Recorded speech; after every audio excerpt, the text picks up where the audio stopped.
Dans la première vidéo de cette série Comment investir avec, on avait vu comment investir avec 1 euro en effet, et je vous avais expliqué qu'à mes yeux en tout cas, c'est pas une vérité absolue, c'est pas l'avis de tout le monde, mais en tout cas à mon sens, le Club Deal immobilier est la solution la plus intéressante, celle qui regroupe le plus d'avantages et qui offre le meilleur rapport entre ticket d'entrée, rendement, risque, durée, etc. etc. Aujourd'hui, on va regarder comment investir à partir de 100 euros et on va prendre finalement l'exact opposé du Club Deal immobilier. Les Club Deal immobiliers, je vous expliquais que c'était bloqué en général pendant 1 an. En tout cas, la durée moyenne des opérations financées était de 12 mois. Ici, on va prendre une solution d'investissement qui est beaucoup plus long terme et cette solution, eh bien, c'est l'assurance vie.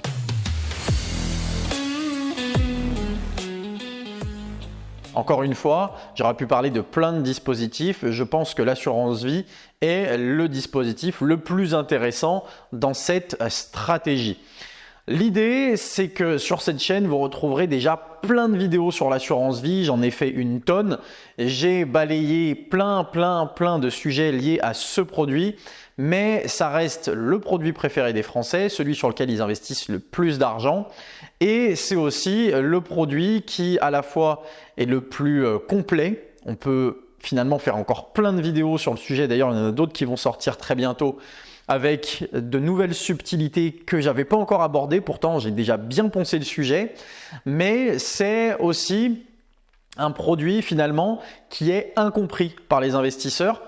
Ce qui est bizarre puisque, comme je vous l'ai dit, c'est le produit préféré des Français et à la fois, ils pensent le connaître, mais personne ne le connaît réellement. Donc, malgré toutes ces vidéos que j'ai déjà faites, je vais faire un récap sur ce produit-là. Et je vais détailler des choses que je n'avais pas encore détaillées précédemment. L'assurance vie, il faut la voir comme une commode financière. Tout le monde a déjà vu une commode, à défaut d'en avoir une chez soi, on sait au moins à quoi ça ressemble. C'est un meuble en bois, en mélaminé, en fer forgé, en peu importe ce que vous voulez, mais c'est un meuble dans lequel il y a des tiroirs ou des portes, tous les deux. Bref, c'est un meuble de rangement. Partons du principe que ce soit un meuble avec des tiroirs. Et dans chaque tiroir, vous allez ranger différentes choses. Il y a les bordéliques qui vont tout mélanger. Et puis, il y a des gens un peu plus organisés qui vont mettre dans le tiroir du haut, par exemple, leurs sous-vêtements. Dans le tiroir du milieu, les t-shirts et les pulls. Et puis, dans le tiroir du bas, les pantalons. Voilà, pour vraiment schématiser.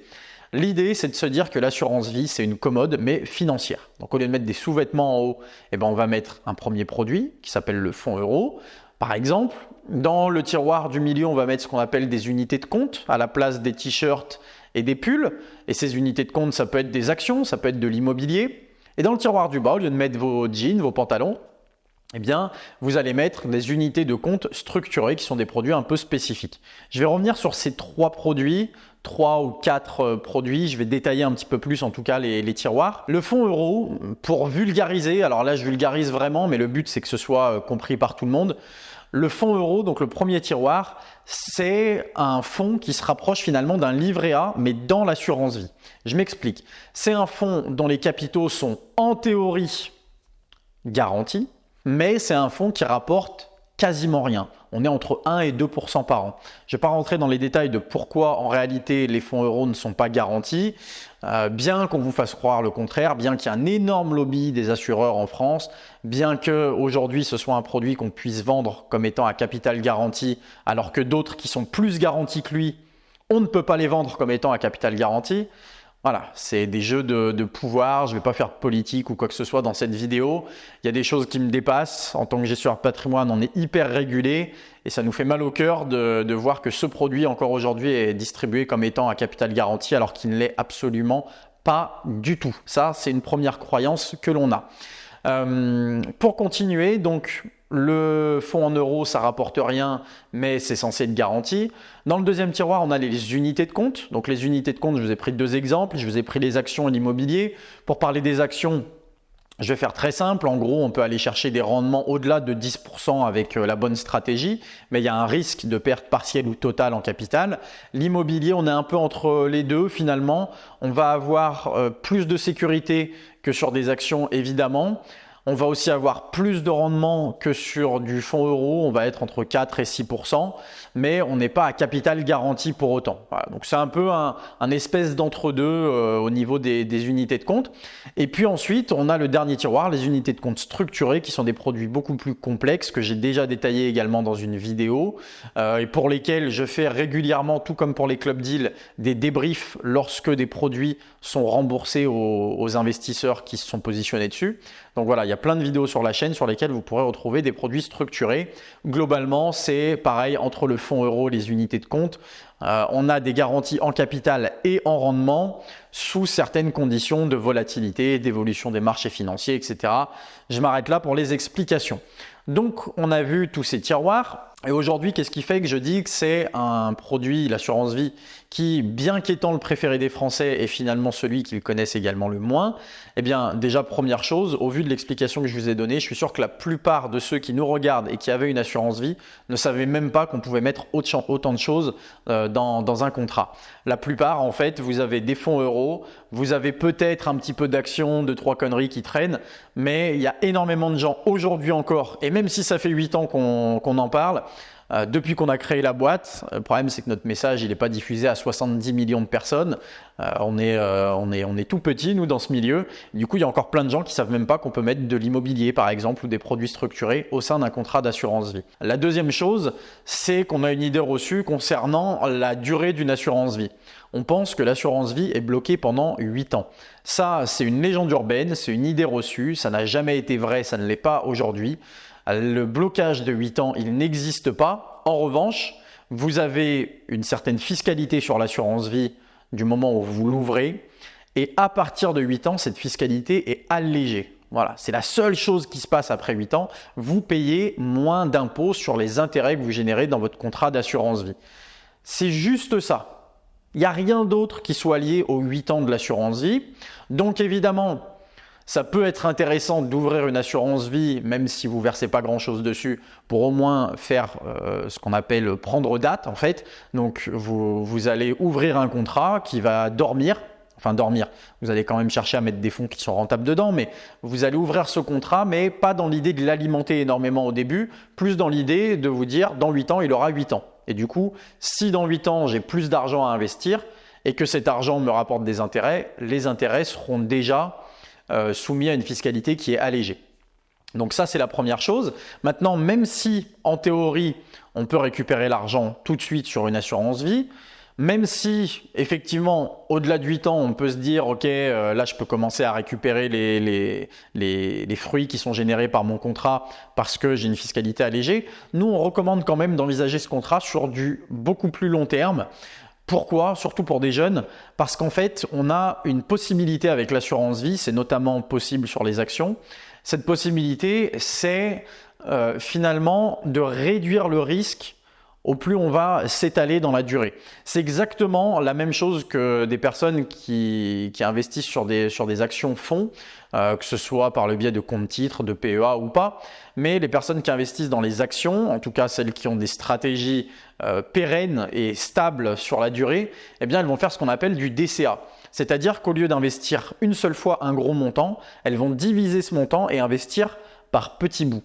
Le fait de faire ça, en fait, ça va vous permettre de réduire votre risque à long terme, d'une part, et également d'augmenter votre rendement. Donc, vous bénéficiez de ces deux leviers-là.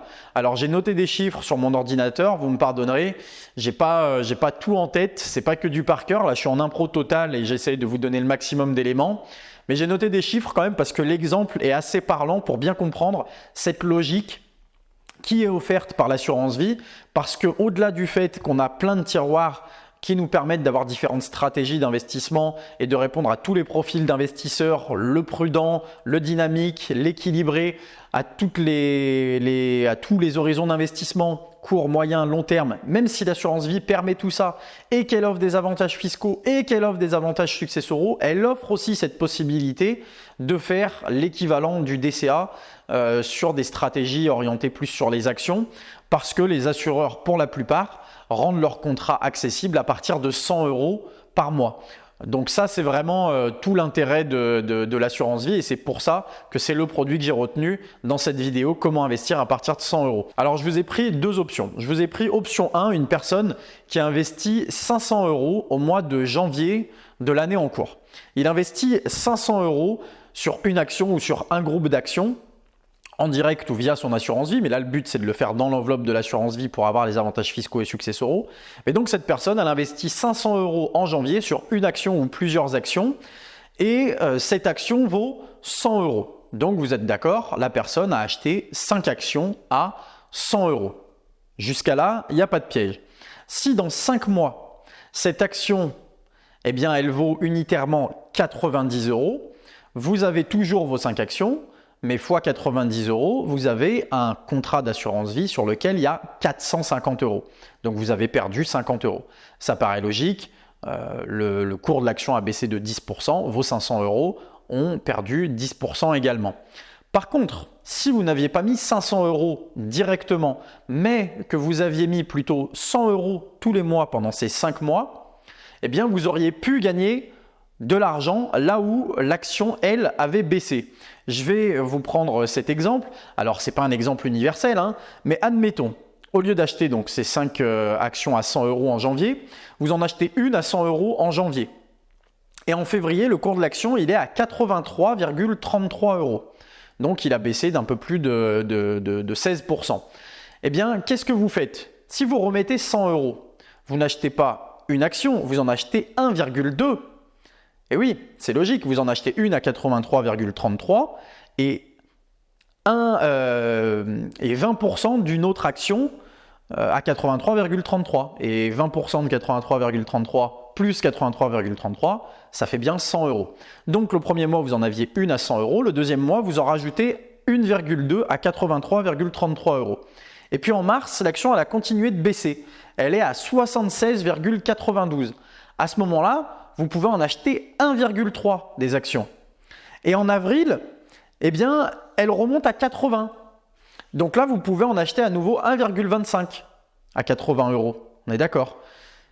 Et en mai, le 5e mois, comme dans l'exemple précédent de la première option, on est repassé à 90. Donc, factuellement, la première, vous l'avez achetée à 100. À la fin, ça cote 90. Donc le dernier mois, vous en avez acheté 1,11. Donc, en théorie, vous avez perdu de l'argent. Et on l'a vu dans le premier cas, celui qui a mis 500 euros au départ, 5 mois plus tard, il en a perdu 50. OK? Sauf que là, comme vous avez acheté tous les mois pour le même montant à des prix différents, il y a des mois où vous avez acheté plus qu'une seule action. Et au global, si on fait le total, janvier, une action, février, 1,2, mars, 1,3, avril, 1,25, mai, 1,11. Donc en réalité, avec les mêmes 500 euros, simplement en achetant 5 fois 100 au lieu d'acheter une fois 500, eh bien vous avez acquis 5,86 actions. En mai, ces actions valent 90 euros, comme je l'ai expliqué. 5,86 actions que vous avez en portefeuille fois 90 euros. En réalité, votre portefeuille a une valeur aujourd'hui de 527,40 euros. Vous avez donc gagné 27,40 euros, là où celui qui avait acheté uniquement en janvier avec ses 500 euros est en perte de 50 euros. Ça fait un écart de 77,40 euros, c'est énorme. D'où l'importance d'investir régulièrement sur ce type de contrat, d'où l'importance d'avoir une vision long terme parce que c'est ça qui vous permet de lisser votre risque, d'augmenter votre performance et d'être beaucoup plus serein dans votre manière d'aborder ce type d'investissement. Encore une fois, il y a des investissements à plus court terme comme les club deals immobiliers. Celui-ci, pour ma part et pour l'ensemble des clients, en tout cas les jeunes qui nous sollicitent, eh bien, ce sont des solutions qu'on a tendance à proposer parce que si le profil s'y prête et si on doit investir sur des actions au sein du contrat d'assurance vie, eh bien cette stratégie est vraiment très intéressante. Après, ça marche aussi en dehors de l'assurance vie. Si vous investissez au travers d'un PEA ou d'un compte titre, eh bien je vous recommande quand même de scinder vos investissements en plusieurs petits morceaux plutôt que de mettre une grosse somme au départ. J'espère que cette vidéo a été claire, qu'elle vous a plu. Si c'est le cas, pensez au like, au commentaire, au partage et puis à vous abonner à la chaîne. Et je vous dis à très vite pour un nouveau sujet.